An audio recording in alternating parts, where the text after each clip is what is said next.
Hello,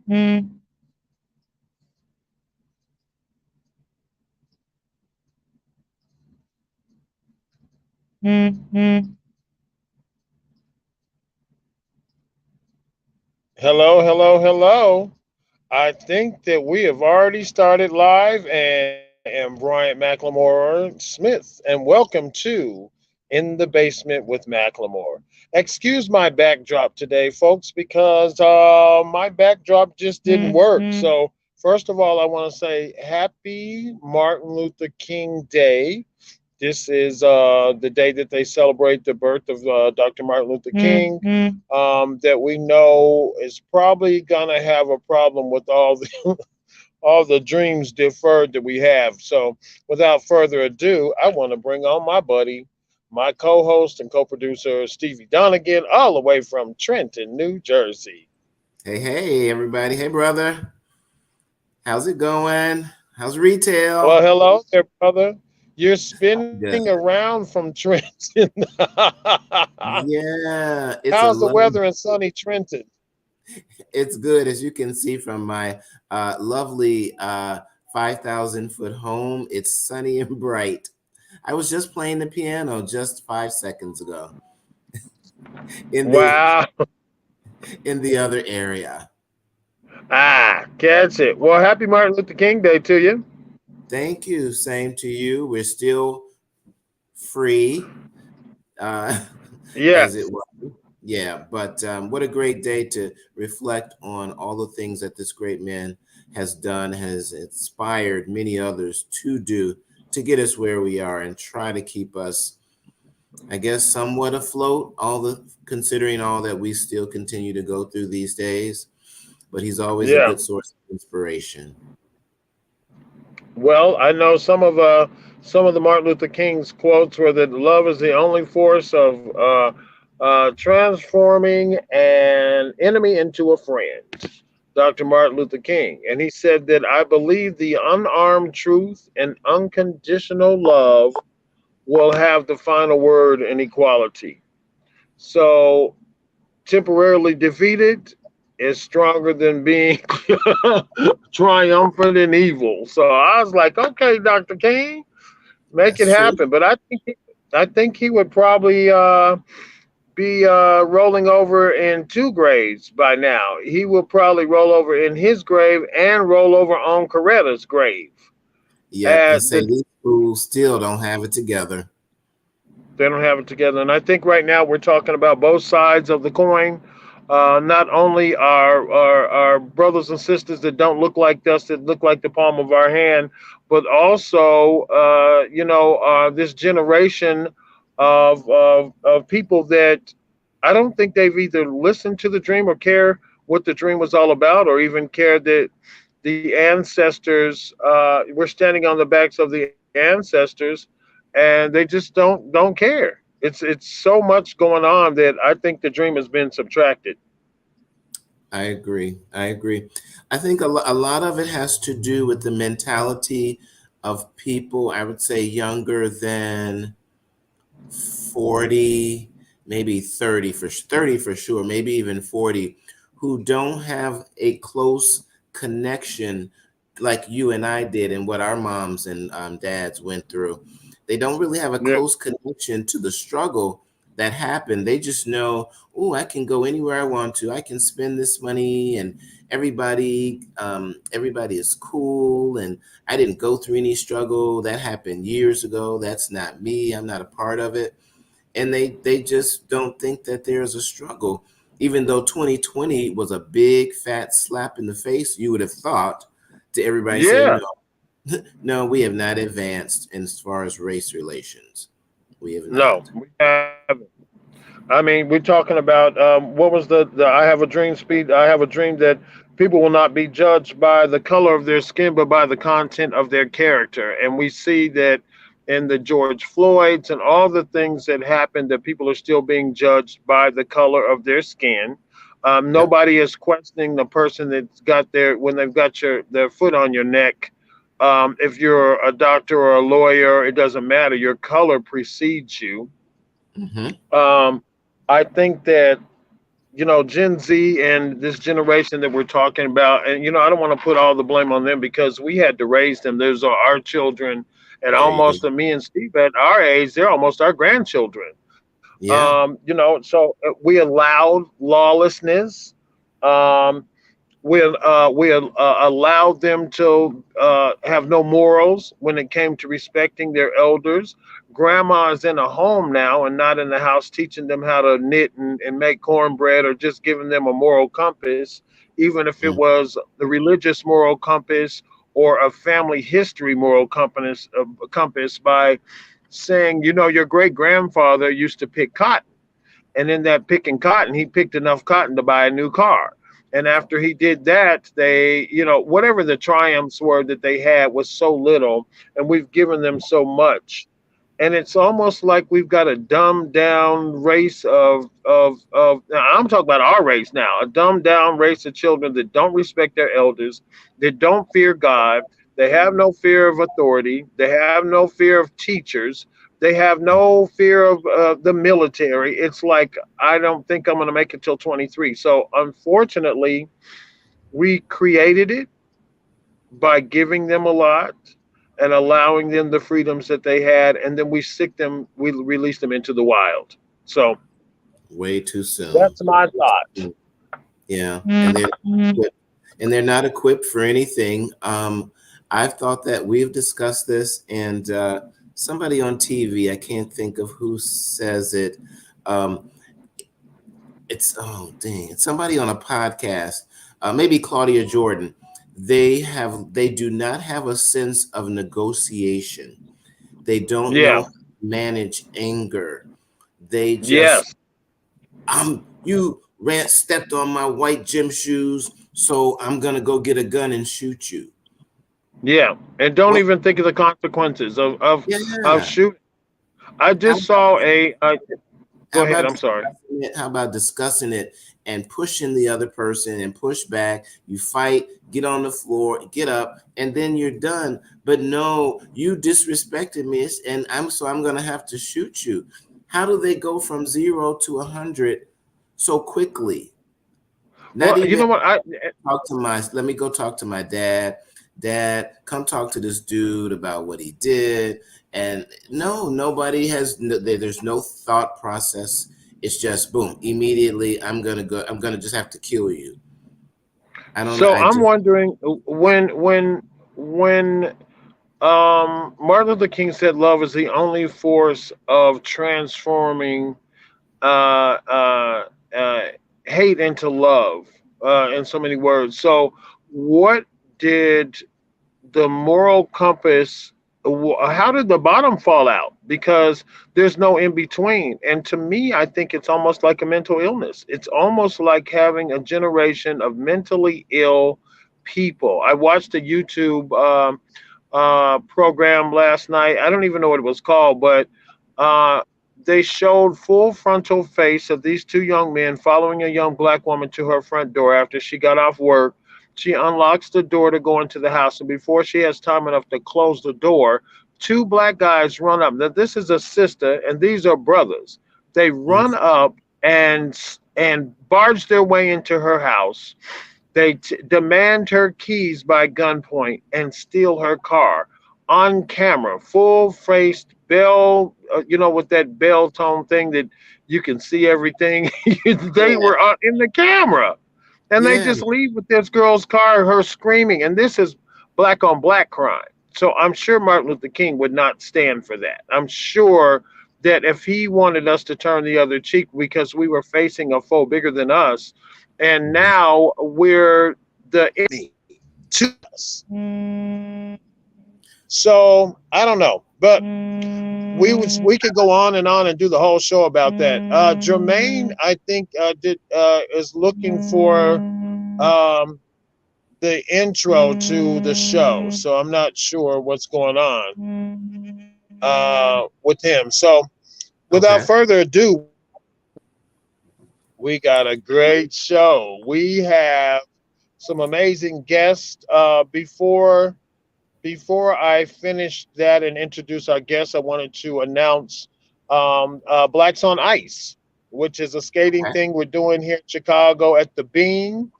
I want you guys to come out and hang out within the basement with McLemore with Blacks on Ice, which will be ice skating Nice. February 11th from noon to 5.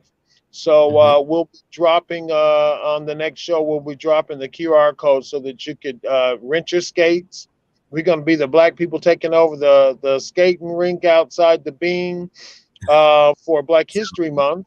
Okay. And we have a house music DJ that plays house music. So we'll be skating to house music. And we're Cool. going to be meeting up at Momentum Coffee, which is right below the Bean and across the street, across the pathway to the skating rink. So we're going to meet up there at noon. And we're gonna take over that skating rink with some blacks on ice. Nice. So What's the date February again? 11th, folks, at noon. February 11th. Yes, February 11th at noon. All right. So, Gonna, without further ado, Steve, why don't you introduce our first guest? I certainly will. Had a nice conversation with her yesterday, and we are working in the same fields. I'd like to discuss Mrs. Dr. Molly Netter. She is the assistant professor of women's reproductive health and gynecology with DePaul University. Her focus is she teaches within the doctorate of nursing program there. Her mission that she will share with us is to increase the amount of minority women that are prescribed to PrEP, which is an HIV prevention medication that is used to prevent the spread of HIV. That is something that is a daily part of my job, which is teaching contact tracers around the United States and specifically every day in New Jersey. Part of my team's counseling sessions on STD prevention and HIV prevention is to make sure that every patient that is counseled is referred to PrEP to at least talk to another specific counselor to show them, hey, let's talk about your risks.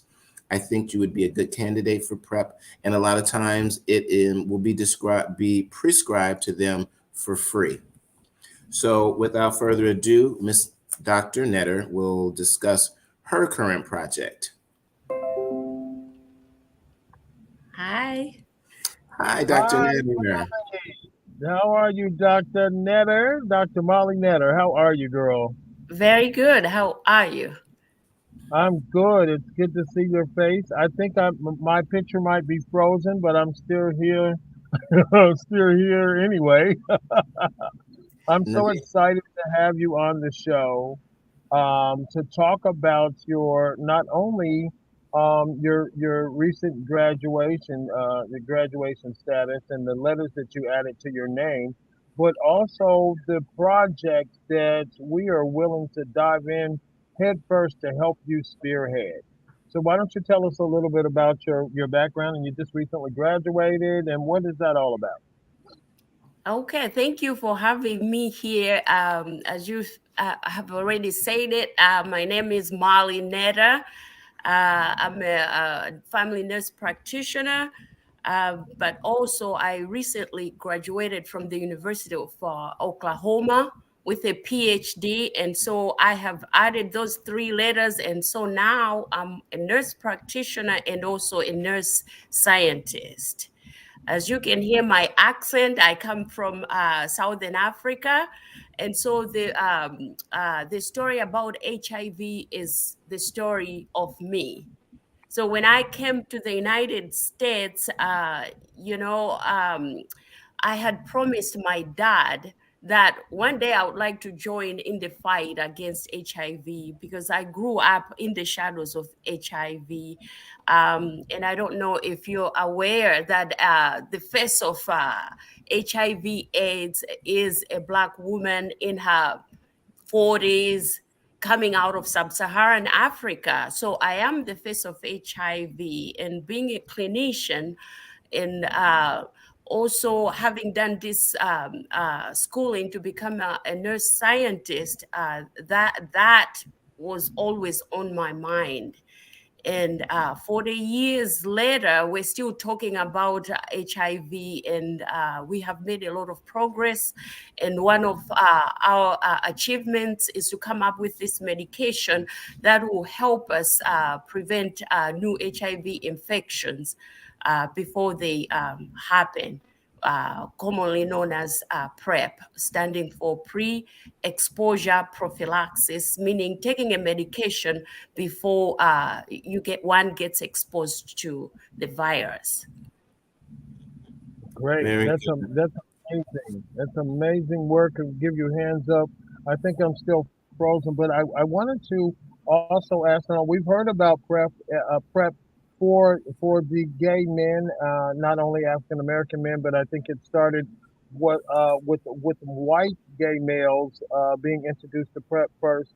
I didn't even hear about the study or anything until it was already out, and by the time it got to Southside Health Centers where there were African American and transgender people and women. The study had already been helping a race that wasn't ours. Is what do you think about that? Like, are we trying to just make it aware in our community? And is that what you're spearheading? Yes. So your concern is my concern too. Actually, my curiosity about pre-exposure prophylaxis or PrEP came about when I was working at a clinic in Hyde Park, Chicago, which is very close to the University of Chicago.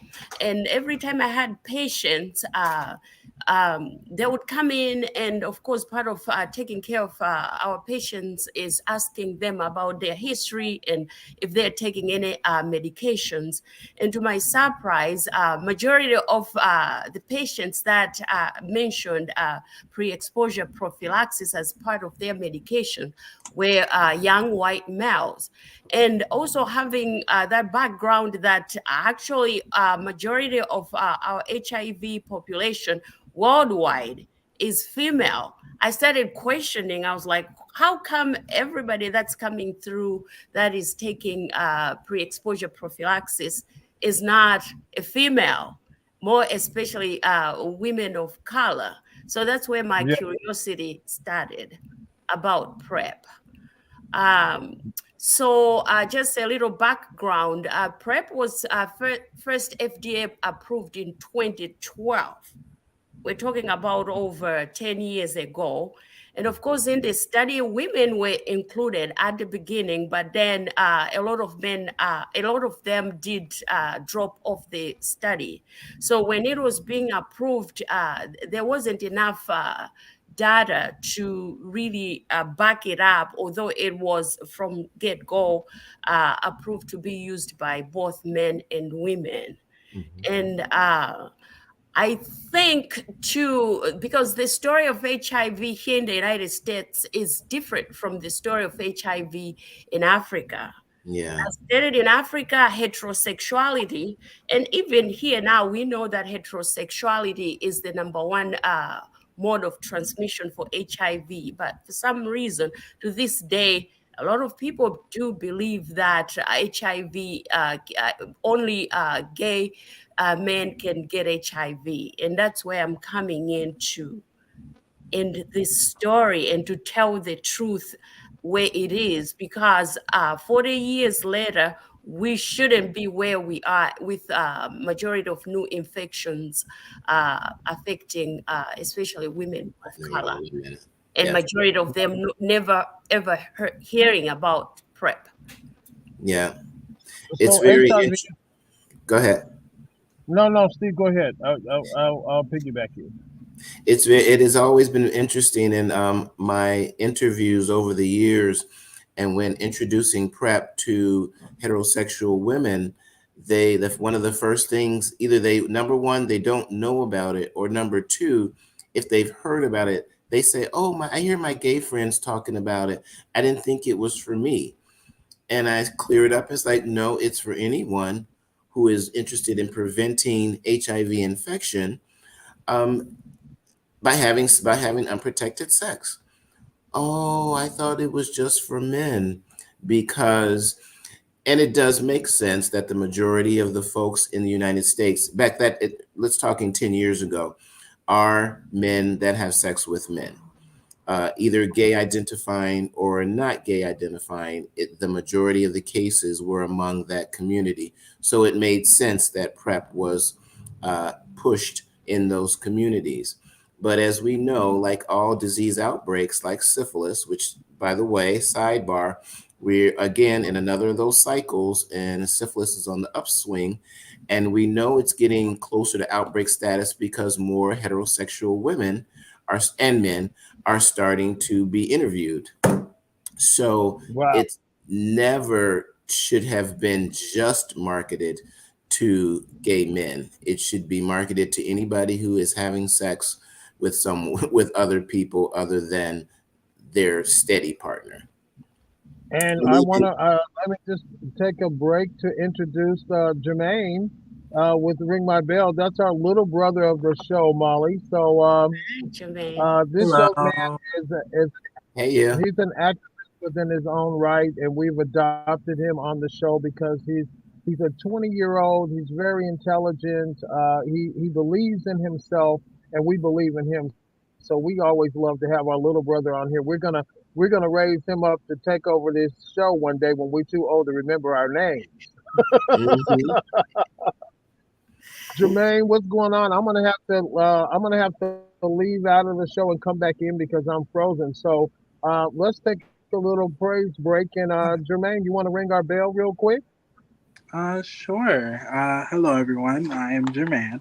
I apologize for being a little late. I was going out and getting a check, going to work, so that explains my tardiness. But yeah, hello, Steve. Hello, hey Molly. there, how you doing, Nice bro? to see you again. Nice to meet you. Yeah. And yeah, I didn't want to take up too much time, but I just wanted to talk about something that was personally relevant in my life recently, and that is I have a younger stepbrother who, I try to, obviously keep a connection with because, I didn't come into his life until later. And I don't know if any of you know the name Andrew Tate or what that might be Sounds associated with. familiar. Sounds familiar. Yeah, he's been kind of causing a bit of a ruckus for young men, to say the very, very least, recently. And I think about a lot of what I experienced growing up in public schools and public school settings, especially as a queer person, and just kind of the things that were said around the lunch tables, around classrooms and stuff. And now we're coming into a time where things like women's liberation sexually, and also in workplaces and things like that are starting to come up, and queer liberation, even though it is very much under attack currently, is also starting to come up. But in response to this, we see a lot of people like Andrew Tate, who is a very hateful man who is preying on these young boys with spouting out very misogynistic rhetoric about how women should be treated. And a lot of his audience is very young teenage boys. And I had to, at my age, I recognize the ridiculousness in his words. But for people like my younger stepbrother, who's like 14, I have to check in on my own family to make sure, hey, like, I can communicate that this is not acceptable. Because, even with my younger stepbrother, I remember way when he was younger, I remember I played some song and there was, I think like a very like gay accent in the song from somebody like featuring on it. And he was like, and I was like, I was like, huh? Because obviously I'm very gay. Um, and I remember having a talk with him when he was younger, asking him why he responded that way. And he was like, I don't know. And I realized that like we're just so easily indoctrinated by, that kind of setting in public schools that he didn't even know why he responded like that towards me. He didn't have a reason. He just did. And so even at a very young age, I had to talk with him and be like, hey, and even though we've never had a direct conversation about my sexuality, because that's just not necessary at the time. If it comes up, it will. But kind of looking around at people you care about and just making sure that they don't fall underneath this like almost right wing esque manipulation, and kind of like very easy like there are genuine attacks going on our young male youth and it's really harming the bridge that's slowly building between queer people and heterosexual people. And it's just, I really just wanted to, if even if I can help one person and my younger stepbrother, that was enough for me. And I'd love to have more conversations. Like when I'm at school in my college, I used to work on the pride boards, and I would have conversations with straight men and sit down and answer questions that they have, because a lot of the, at least in my opinion, a lot of the tension between straight, especially black men, and straight queer black men is just misunderstanding, and just that kind of like bullying culture that formed in these schools. So I try to make sure I make a conscious effort to, where I can, try to work to dismantle that. And I have a lot of straight male friends, and I've made a lot, and I've broken down a lot of um, how do I say, I just kind of, Barriers, yeah, barriers fences. within that. And, that's just something I wanted to draw attention to check in on, the younger men around you, because you never know what they might be consuming on their media. They might be going down a path that we just simply didn't raise them to go down that path. Mm, mm. So yeah, that's just something I wanted to draw a little bit of attention to, because it's something that was relatively, impactful in my personal life, that I feel like a lot more people should be conscious of, is just check in on the people around you. Not even aside from just the whole, misogyny and younger, straight people, or your straight influence youngins in your family or your friends. Just check in on your friends, your family, for any order of sort of any reason. You don't really need an excuse to just make sure that someone's doing all right. And I'm pretty sure a lot of people will be more, very, very grateful if somebody would just check in upon them once in a while. And just be a friend or be a true family member, and ask them what's going on. I'm glad that you were able to have some of those talks with your straight brothers.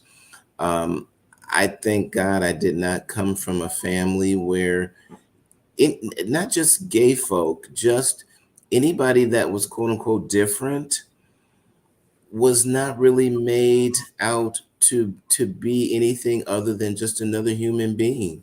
A guy in a wheelchair was a guy in a wheelchair. A gay guy or gay woman was just a woman or a man. I just wasn't raised to discriminate like that. Thank God, because growing up that way causes so much problems, and so much tension in our lives.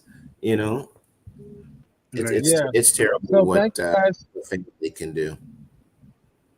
So Molly, I wanted to thank you, Jermaine, for ringing our bell. I'm not sure if you guys can hear me anymore, but I was frozen for a long time, so I was in the backdrop. So Molly, I'm sorry that I didn't want to interrupt your conversation, but I do want to get back to you talking about this prep coming out almost 10 years ago, and this is 2023, and you're working in as a clinician, and you're seeing these white men come into to receive this medication, and you're not seeing any African American women coming at all. So not only is the information not in their community, which I believe is your mission, I believe that God put you in that position. You now have the letters behind your name. Um, what is going to be the most important thing to you to reach the masses? Like, what kind of campaign do we need to set up to reach the masses of women? Is it going to be going to the places where they're being treated, or are we going to go to this? We're going to do grassroots. So, to me, I think the best way to help everybody, each person on any issue, is to meet them where they are. We already know about social determinants of health, and then we know that as Black people in general, we do not tend to go seek health care for many reasons, not necessarily that we don't want, but maybe because I don't have insurance, maybe because I don't Yeah, have transportation to get there. So if we sit in place in the clinics and expect that people are going to come out there then that's going to be a long wait, as we have already seen. I wanted to talk a little bit about a book that really inspired me. It was written by a pastor, Dr. Marvel Parker. She is a pastor in one of these churches in here in Chicago, and the book was written in 2006, Breaking the Silence, the impact of HIV/AIDS on African American women and the silence of the church. We know that your typical churchgoer is a woman among the African American community. And we know that HIV, diabetes, high blood pressure, they're all illnesses. And we Yeah. know that the church is very important in our communities, especially Black communities. And we have this book here. It was written in 2006. And my question has been, how come we haven't got on that wagon and try to go and meet people where they are and come out of those clinics and go meet them where they are and talk with them Yeah. in the language that they understand? Yeah. I Interesting. think that's amazing. Speaking of getting, talking Steve, go about ahead. getting the word out, have all of you guys seen the commercials for Discovery? I That's have another. seen the commercials for Scovy, but it did. That's fantastic, and they have representations of Black women. Actually, I think, as for most part, everybody in those commercials is a minority. I see a woman, or it appears to be a trans woman. Plenty of gay men.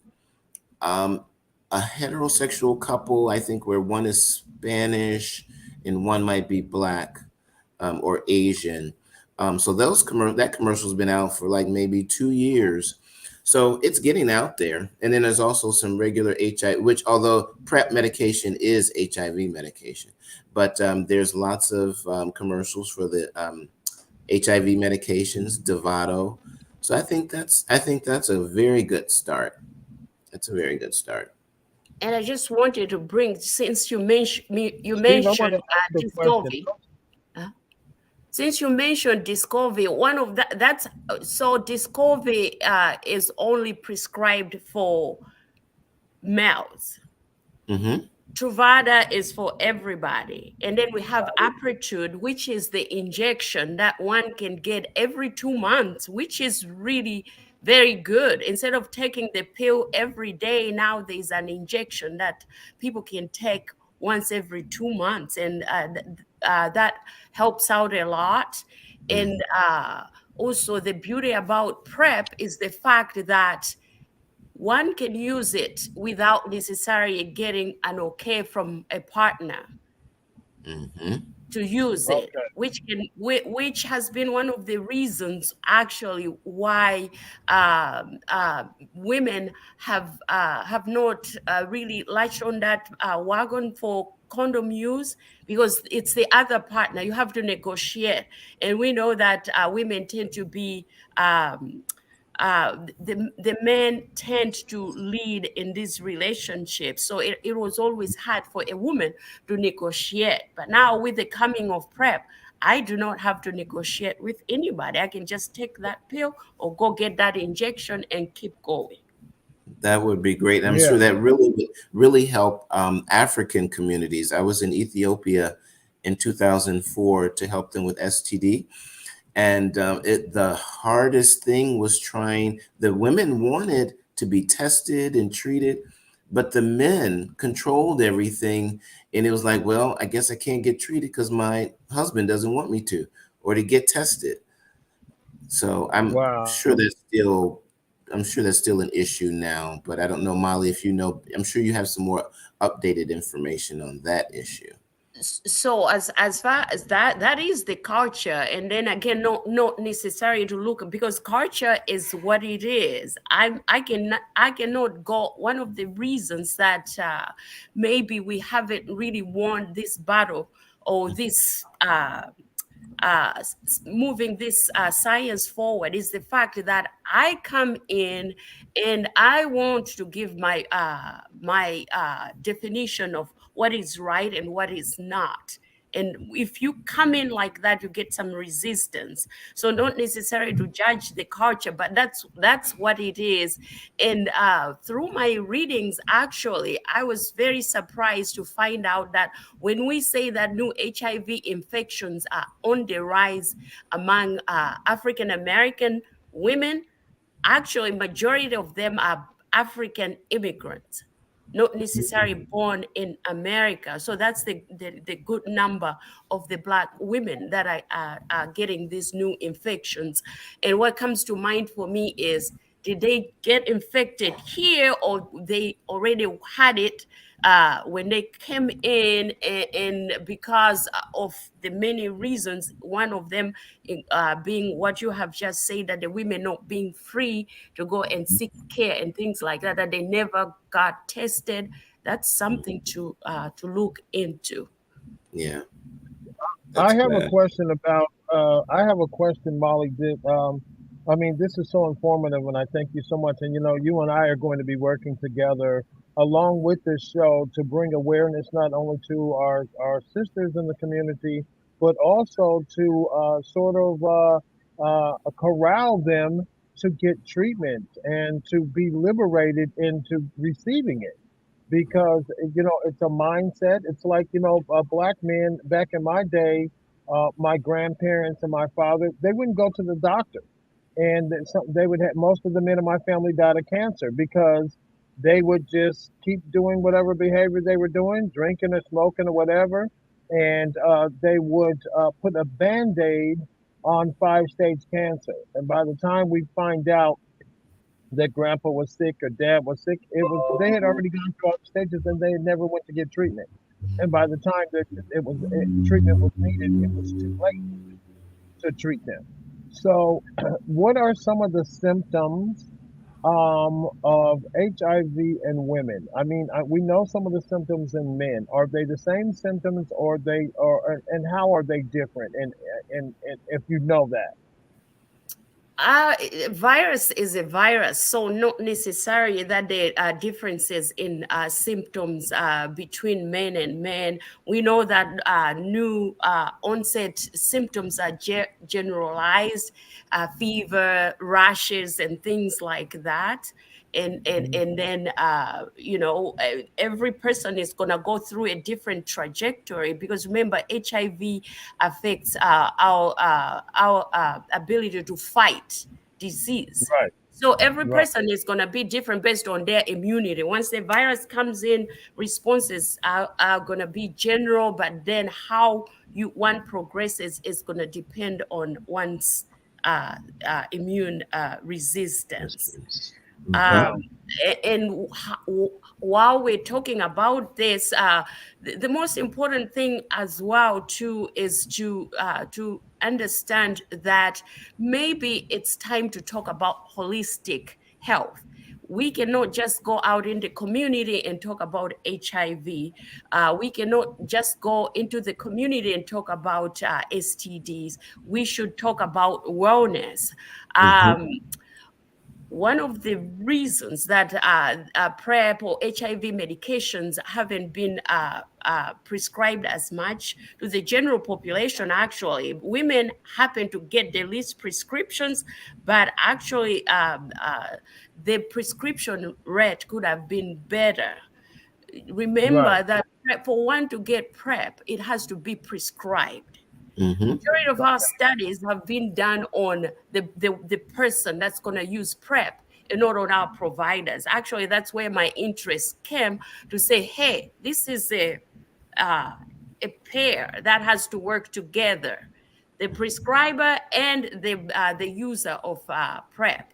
So you want Mhm. yes, to, I want to bring it up to you to the fact that with PrEP, there is the concept called the purview paradox.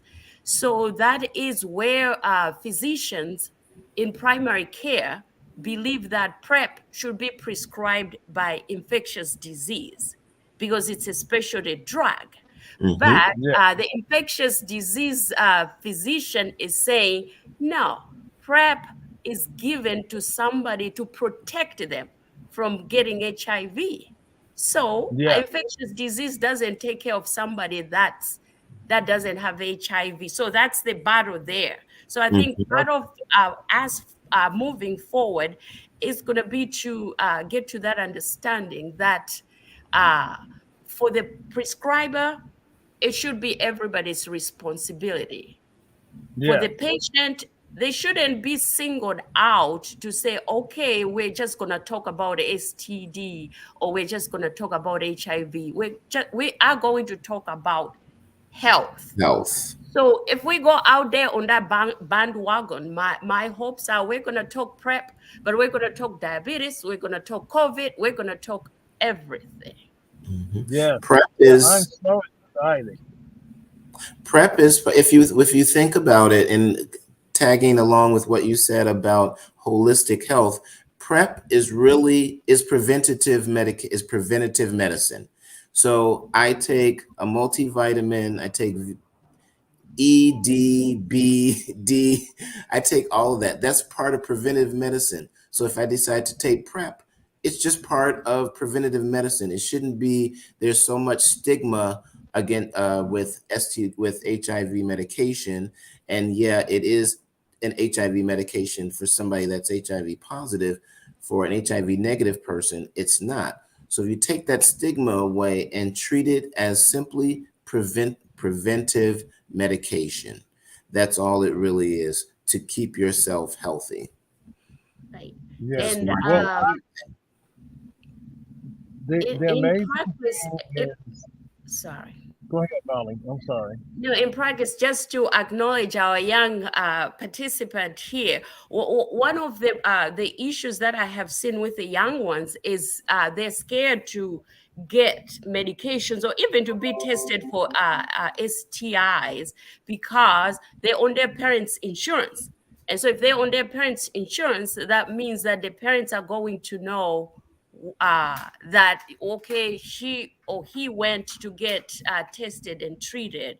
And so again, Yeah. that brings us back to the home and what you were just talking about, that we should as a community we need to be more accepting, as you gave that example, like if I'm different on the wheelchair, anything at all. So we as families and as parents, I think our job too is to be very accepting that our children should not be scared to go do the right thing to get the help that they need because they're on our insurance policies and they're scared that of our reaction if we find Yeah. out. I Yep, think that is stigma. I think that is amazing points. I want to pause everybody really quick because we have a special musical guest and we're running out of time. So I want to bring Miss Watson up. Molly, we're gonna get back with you. We're gonna do many shows. I am going to be working with Molly just so that everybody knows. We're going to be spearheading the campaign on bringing health and wealth and awareness to PrEP and preventative HIV medication to African American women in the community. Now, everybody is welcome to come and get this knowledge, but we do have a target audience that we're working on, and we want to make sure that we reach that target audience. So, Molly, thank you so much. Don't go anywhere.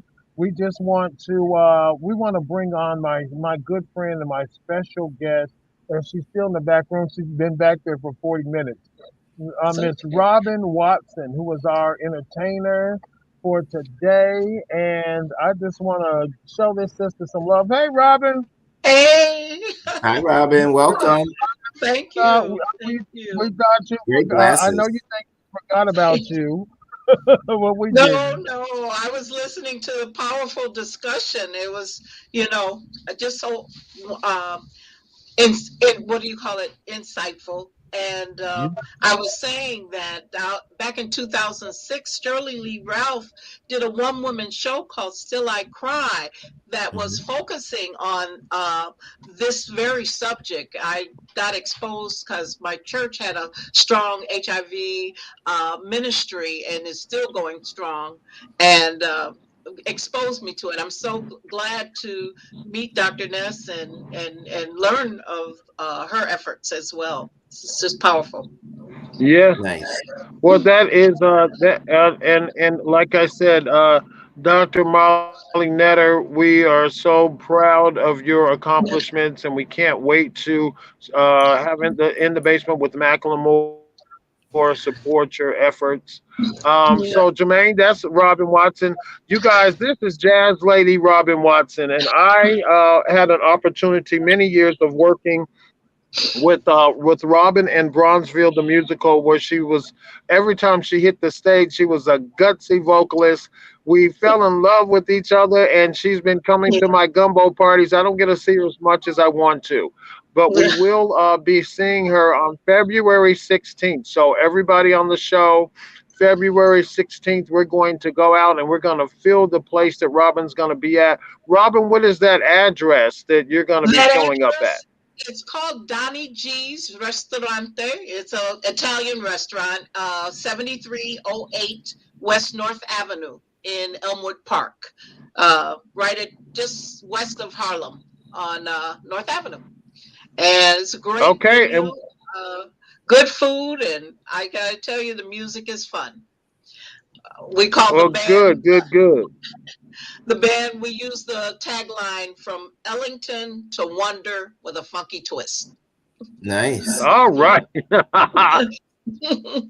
I can't wait. So you guys, and what time are we going to be showing up there? Because I want everybody in Macklemore land to Okay. come out and support Miss Robin. And Robin, aren't you going to do a little something for us today? What you got planned for us, girl? Oh my God! I wish you show a video that you had, but I did pull up some music. I hope it comes off well. I thought I'd do "Never Make You Move Too Soon." It's a Okay. BB King number that with a jazzy twist, and yeah, 7:30 to 10:30. So it's a Thursday night, so we get you home before Nice. midnight. All Okay, right. girl. So you Well, we're won't be going to at be work there. like I'm still at work. We're Katie, going to be there. should we put ourselves on mute? Katie, should we all put ourselves on mute except for Robin? We probably should, guys. Yep. So we're going to mute our mics, and without further ado, we've got the jazz lady, Miss Robin Watson, folks. Wow. Bless you all. Okay. All All right. right. We're going to mute ourselves. Can you hear the music? Can Uh, I can't yet, Okay, but so go ahead and turn it up. you know what? I turned it up as loud as I could go on the PC. Yeah, it's at 100, but let me try it and play it on another device. Can you hear it? Okay. We can hear it. You can hear it? Yeah, Yes, we can hear it. you can? Okay, I'm going to give a stab at it, and if you don't hear it, I'll do another device. So, All uh, righty. all right.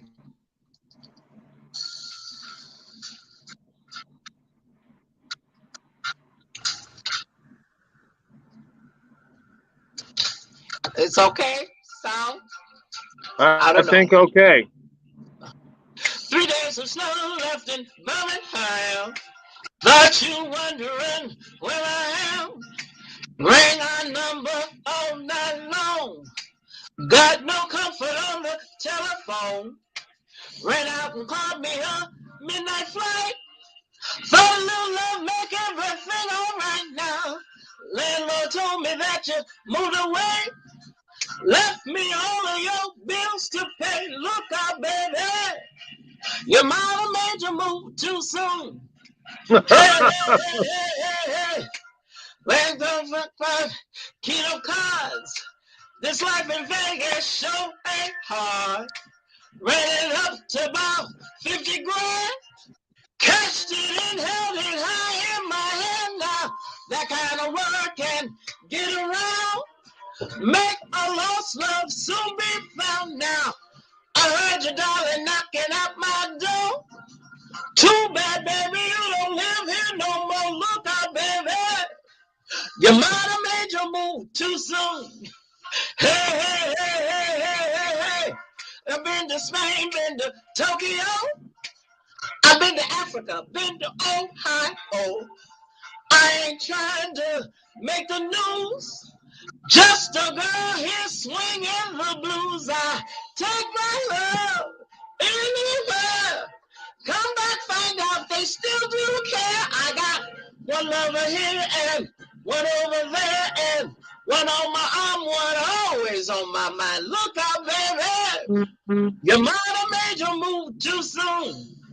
Hey, hey, hey, hey, hey, hey, hey. Swab-a-ba-ba-dee. Swip-dip-dip-dee-do. Swab-a-ba-ba-ba-dee-ba-ba-dee-ba-ba-dee-ba-ba-dee-ba-ba. Swing-dee-do. Dee-do. Swab-a. Dee-dee-dee-do. Swab-a-ba-ba-ba-ba-ba-ba-dee-ba-ba-ba-ba-dee-ba-ba-dee-ba-ba. Look out, baby. You might have made your move too soon. Yeah, yeah, yeah, yeah, yeah, yeah. Look out, baby. You might have made your move too soon. I don't know. Yeah. Oh my God. Very nice. Go, Robin. Oh my God. I don't know if you heard the music. I hope I didn't drown the music out. I got a big mouth. A little bit, but it was great, Robin. Really? I can see you on the stage. I can see you, and I'm mad I wasn't there to see Bronzeville. Oh, I'm in New Jersey. Okay. Well, we got to get to New Jersey. Come on over. I got a place. Oh my God, I do have a place here in Trenton. But yes. Robin, as always, and always, you're amazing. I love that gutsy. You know, I love the blues. I grew up on the blues. So, honey, me and you can do the blues together with no problem. How would they book you? And you guys missed my basement party for New Year's, and Miss Watson performed there. We had a master guitarist, I think two master guitarists at my house in the basement. Just a small little setting, but we had such a good time. Robin, how can they book you if somebody would like to book you? What's your contact information? My contact information is the Jazzylady, Jazzlady, not Jazzy, but Jazzylady _Robin, ROBIN, at yahoo.com. Or my cell is 773-822-1239. Great. We love you and so amazing. Thank you. Before we move out, I want to pay some bills. We want to thank not only the Armor Group that's helped sponsor In the Basement with McLemore with Dr. Regina Armour, as well as Dr. Sanders, Eunice Sanders with UNES. She's the founder of the company UNES, Lock Oil Products, and Maceo Photo, who is he was my first and only supporter when nobody paid any money for anything. He would always throw me some money to support the show. So, Steve, why don't you make that pitch for the support for the show, brother? And then we're gonna start wrapping this thing up. We've got another 6 minutes. So, Steve, what do you say? I say $25 gets you to be a sponsor for 2 months, as I recall, and you can Cash App us at # Stephen with a capital S, Dunagan with a capital D, Dunagan, and I will transfer that money, wink wink, to Bryant, and we will get you. Not wink, wink. So, No, yeah, as Stephen has said, I will make sure. I know. as Stephen, I couldn't resist. So that's the cash app. So to be 2 months. Go ahead. and we're looking for sponsorship for a longer term. So we really want you guys to. There's no gift that's too small and those too large. We have a couple of different packages where we will run commercials for you for the tune of to 6 months. We just we're paying out of our pocket to keep us on the air. We've been on for 2 years. Yeah, yeah, yeah. 2013 celebrates our Wow. second year within the basement with McLemore, and we started with grassroots. I didn't know how to become a radio host or a podcast host, but I still did it. I didn't know how to write a book either, but I did. And so Mhm. Wow. I think that the impossible is possible by us just staying focused. I know that it's going to take the whole entire village to save us. It's going to take all of us to come together, the gay, the straight, the smart, the slow. We're going to have to protect ourselves because nobody is coming to rescue us. Dr. Molly Netter, girl, you are a bad shit, honey. Thank you so much. Do you have any closing remarks, and how can we support your are we going to build a wall that protects our people with health and wellness? How can we support that? I think you're muted still.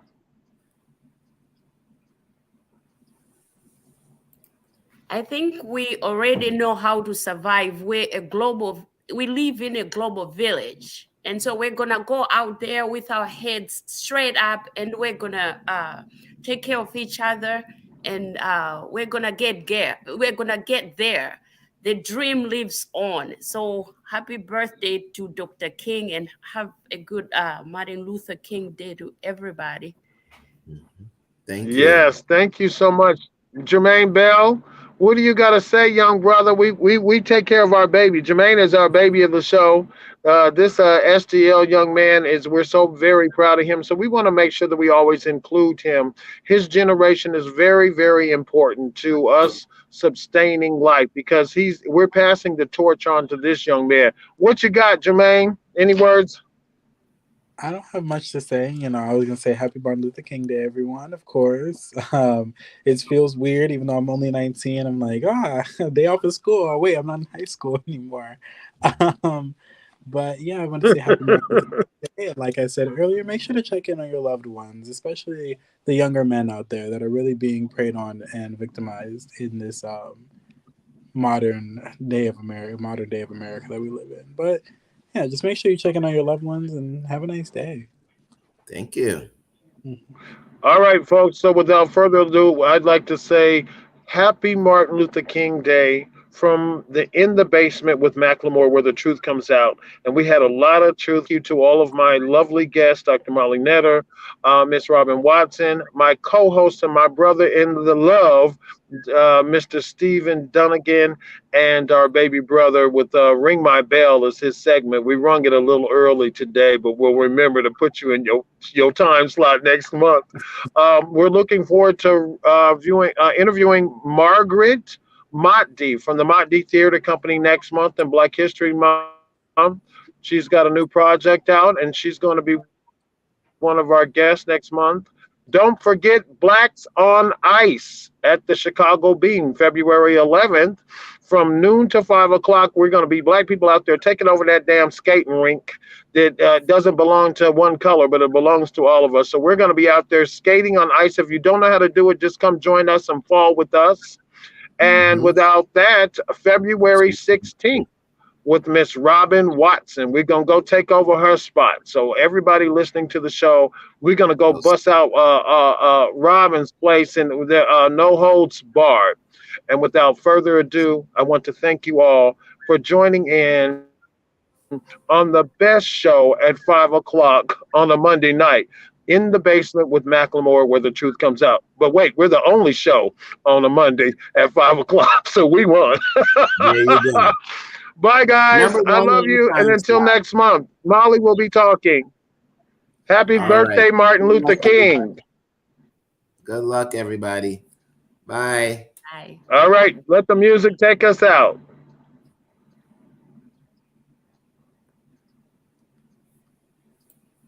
Bye, Molly. Bye, John Boy.